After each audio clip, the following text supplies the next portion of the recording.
देखिए जी, आज चलान की सबमिशन के लिए था। हमें अदालत के अंदर प्रोसीडिंग से पता चला कि चलान जमा कराया गया था प्रोसिक्यूटर साहब के पास, और प्रोसिक्यूटर साहब ने जो है इसके बाद एक स्क्रूटनी नोट उसके ऊपर रेज़ किया है, और उसके कंटेंट्स क्या हैं वो अदालत को पता है, प्रोसिक्यूशन को पता है। और उस स्क्रूटनी नोट की कंप्लाइंस में जो है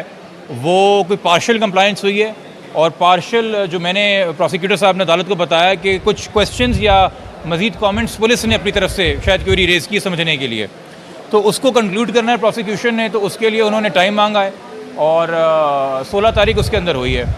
जहाँ तक मुलाकात की दरख्वास्त है जो आज हमने मौसूल की है कि जी मुलजिम की मुलाकात करने दी जाए बच्ची से,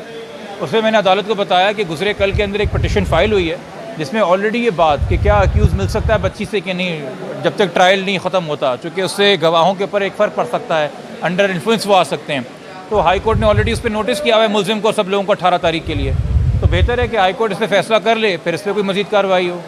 तीसरी बात थी जी 164 के बयान से, उस पर एक बड़ी अजीब सी बात है कि जब अब तक के सारे बयानात बच्ची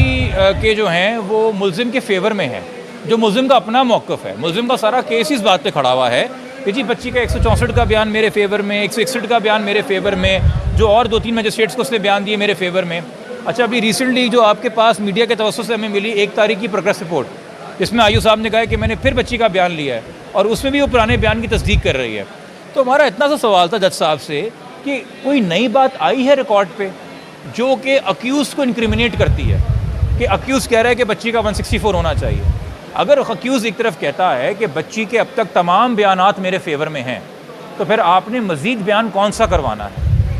तो ये सवाल था। अदालत ने तो कहा मैं इस पर ऑर्डर करूँगा, चूँकि अदालत भी सवाल से मुतमईन थी कि ये स्टेज नहीं है अब, मगर फिर अक्यूज़ ने आखिर वक्त पे कहा कि मुझे थोड़ा टाइम चाहिए। वो फिर उनकी आपस में चल रही थी रिक्वेस्ट, चूँकि डेट हो गई थी, हम आ गए थे, वो मैटर चलता। अब मेरे ख्याल में हो सकता है अदालत उस पर आज ऑर्डर कर दे, क्योंकि हमने तो अपनी तरफ से बता दिया था अदालत को कि ये एक अननेसेसरी स्टेज है। आप चलान की स्टेज पे खड़े हुए हैं, चलान के बाद ट्रायल होना है,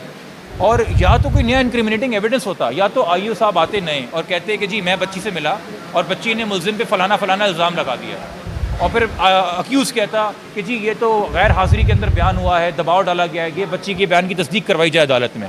एक तरफ मुलजिम कहता है जी सारे बयान मेरे फेवर में बच्ची के, दूसरी तरफ मुलजिम कहता है नहीं जी ये बयान मैंने कोर्ट में कराना है। तो ये कुछ नहीं कर रहे, ये बयानों के डिफरेंट वॉल्यूम्स क्रिएट कर रहे हैं, खद्दा क्रिएट कर रहे हैं, ताकि ये कह सके जी ये केस ख़त्म किया जाए। ये एक abuse of process of law है मेरे नज़दीक। तो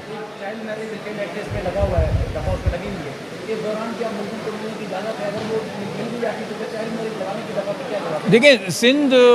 ऑनरेबल सिंध हाई कोर्ट ने ऑलरेडी केस के अंदर सीपी में 2 साल पहले ये एक प्रेसिडेंट कायम किया था कि सिर्फ उस केस में नहीं, उसको रिपीट भी किया गया 2-3 और केसेस में कि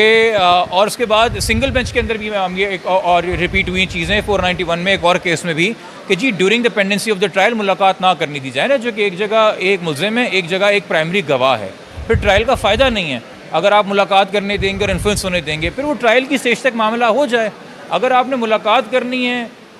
इस बेसिस के ऊपर कि जी मेरा तो एक निकाह नाम है, तो आप फैमिली कोर्ट जाइए, वहाँ पे suit for conjugal rights file कीजिए, वो एक अलग रेमेडी है कानून के अंदर। बट ये कम से कम मेरा मौक़िफ़ है, मैं अदालत के बिहाफ पे आपसे बात नहीं कर सकता, ना मैं प्रोसिक्यूशन के बिहाफ पे बात कर सकता हूँ, ना मुलजिम के बिहाफ पे। मैंने जो उनसे सुना अदालत में और जो हमारा मौक़िफ़ था, बस मैंने आपको वो वर्बेटम बताया है। ठीक है जी, शुक्रिया।